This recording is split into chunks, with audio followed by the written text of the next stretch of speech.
Hello everybody, welcome to tonight's live stream. We have some breaking news for you guys earlier today in the House of Commons. A group of weak and feeble members of Parliament, mostly from the Labour Party's side and the SNP and the Liberal Democrats, but also let's not forget about the Tories, because a huge group of weak and feeble Tory MPs also didn't even bother to turn up to vote on a particular bill. Now, there was essentially an attempt in Parliament to have this motion. So it's basically a deportations bill, a bill to go against the ECHR, the European Convention on Human Rights, and it failed. Obviously, it failed. It was always going to fail. Hello to everybody in the live chat. We are going to come to you guys as well to get your reaction tonight on this news. But Gollis, one of the Tory MPs who brought forward this bill, they lost it. Only 69 MPs, and every single one of them were Tory MPs, managed to vote in favour of this bill. 187 basically said no, and the rest basically just didn't even bother to turn up to vote. Now, this bill, which was promoted hugely by the likes of Boris Johnson and Priti Patel and many others, we now have the list of those who voted in favour.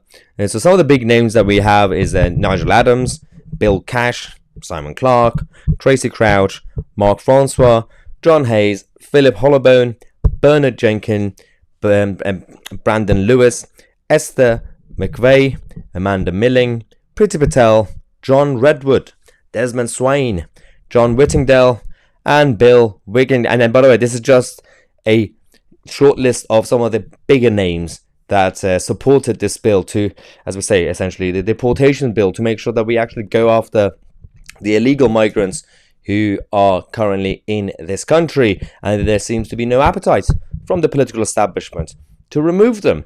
We have, obviously, there's no appetite from the ECHR side to remove them because they don't care.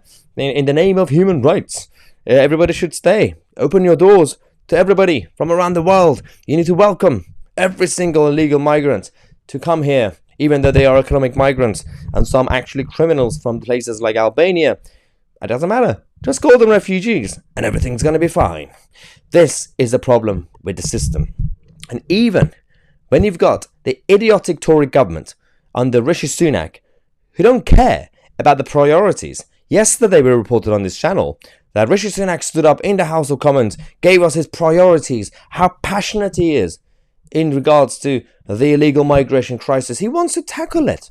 And he said, priority for him is the backlog, is the case backlog, all the asylum seekers, and all the illegal migrants. He wants to basically clear the asylum backlog by the end of next year, 2023. I don't think that's easy to happen, but that's not my only problem with this announcement yesterday. Firstly, the rest of it, we've all heard it before. Secondly, the backlog, which is important, shouldn't be the main priority. The main priority is to stop them from coming into the country. That doesn't seem to be a problem. They don't seem to care about the deportation plans. This bill that was blocked by MPs from all parties basically, wasn't supported by Rishi Sunak's government. He said he cared about the crisis. He said he's passionate about it. But no, he doesn't want to deport any of them. Otherwise, he would have backed it. Otherwise, he would have done something in his announcement yesterday properly. He only focused on the Albanians by saying that we have come up with a new deal with the Albanian government and our friends. Like, why do you need a new deal with your ally? Albania is a NATO ally. Albania, you could just call their leader and say, come and pick up your people. You don't need a new deal. But he only talked about them because Albanians have been in the news, and they're still European, so it's not as politically incorrect to deport them. But even he's not deporting them yet. But that's one thing. The British Bill of Rights that has been promoted by this guy, Dominic Raab, once again, it has been delayed. So they say, well, now that Rishi Sunak has a new plan, let's delay that once again. The British Bill, by the way, the British Bill of Rights in its form is also not really a perfect piece of legislation anyway. There are other things that we have to do first, but at least in an attempt to move away from ECHR, it was a good idea, right? But even that doesn't seem to be a priority for Rishi Sunak and Jeremy Hunt, because they've told Dominic Raab to not really push ahead with the British Bill of Rights, at least for now. Now, for those of you who obviously missed the beginning of this live stream, just a quick update is that there was a bill and there was a vote in Parliament earlier on, which was promoted by Jonathan Gollis, Tory MP. Only 69 MPs voted for it, and all 69 were Conservative MPs. And the majority of the Labour, SNP, Lib Dem, Green, and a couple of weak Tories, Socialist Tories, voted against it. The problem is, the majority of MPs didn't even bother to turn up. This wasn't really a kind of an urgent bill in that sense. It wasn't really an official bill promoted by the government, a party in government. So you could say, well, why would the MPs bother to turn up? They should bother to turn up, even if it's not a priority vote, because if these MPs in the House of Commons have been going around over the last few weeks and months pretending to care about the illegal migrant crisis, or the border crisis, I would like to call it, the border crisis, then they should at least turn up, have a debate, and have a vote. Even if that vote is not a priority vote, I don't care. If you tell your constituents that you care about the border crisis, turn up and vote and see what happens. But the majority of them didn't even bother to turn up. And then we had this, obviously the list, this bill was promoted by Boris Johnson and Priti Patel, and of course Jonathan Gollis. And we do have this list, have a look at it yourself again. Some of the big names, we've got Esther McVeigh, we've got John Redwood, we've got obviously Bill Cash, Nigel Adams, Priti Patel, all these guys backed it, but at the same time, they didn't have the numbers anyway.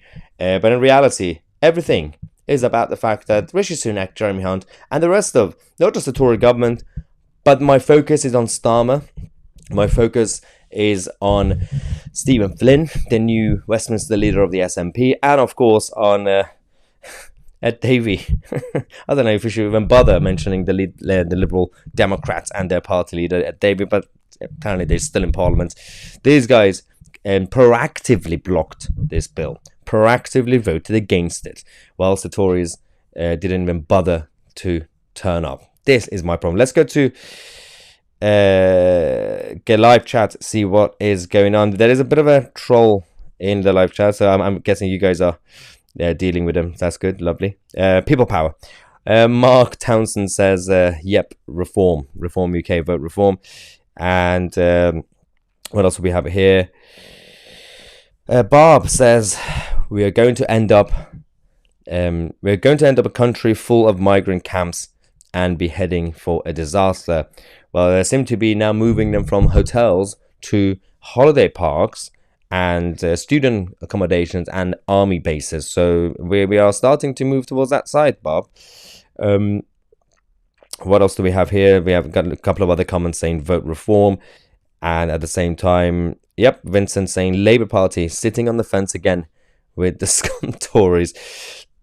In this case, it's the Tories that sat on the fence. The Labour Party proactively moved against it. The Labour Party proactively blocked a bill that could have helped to accelerate with the deportations and move away from ECHR. So they should take more of a blame and responsibility. We have Solly saying, Gloria saying Rishi Rich's con socialists. This is the new word that's been invented by Richard Tice of Reform UK, con socialists.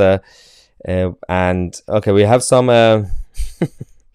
I don't want to give airtime to this. There's a specific left-wing troll in the live chat. We're not going to focus on that, guys. Let's just ignore him. And Mark says that Starmer just lost the votes. At the same time, there's a few people who are still obviously talking about the idea that if Priti Patel is making a move against the Tory party, it's still not good enough because she wasn't really a competent Home Secretary. I don't care how sound she is inside her head as a Conservative. She had a chance to stand up at the time, but not really. Okay. What is going on? Who is Twisted Dancer says Maya Van Man, I don't know who that is trying to roast you on his channel. I suggest we all go in there and put him right. Who is this person? I don't even know. Feel free to send me a link. I'll have a check, see what's going on. NJ, the Labour Party actually make a decision and get it wrong again. I absolutely agree with you, NJ. And Lauren says, you already have a crisis. The citizens of the UK are only there to pay taxes. Next thing you'll face is euthanasia like Canada. To be fair, there was a time when places like Canada or even Australia, when they actually were accelerating economic migration, that was obviously for the sake of GDP growth. Yeah, as usual. Even in those places, some parts of the world, integration happened because you got the talent, you got the people who actually wanted to care about the new country. But in reality, it didn't really work in Germany, didn't really work in Sweden. It doesn't really work everywhere, and it's still, even parts of Canada, there is still lack of integration. This is the problem. Right. Let's. There's this kind of live chat. I'm really tempted. No, I'm not. I'm gonna ignore it. But yeah. So if anybody joined just late, just feel free to scroll back to the beginning of the live chat. I want to say a massive thank you to everybody who joined our live stream tonight, and make sure to subscribe to the channel. And don't forget, it's Christmas. If you want to get a Christmas present for a loved one, get one of these. I believe in Britain. Feel free to get your own I Believe in Britain merchandise. The link is in the description. There are also other designs as well. We got the anti-globalist Build Back Britain merchandise in that on the online store as well. So make sure to do that and click on the bell notification bell next to the subscribe button to stay notified. I'm Maya Tusi, and we are the media.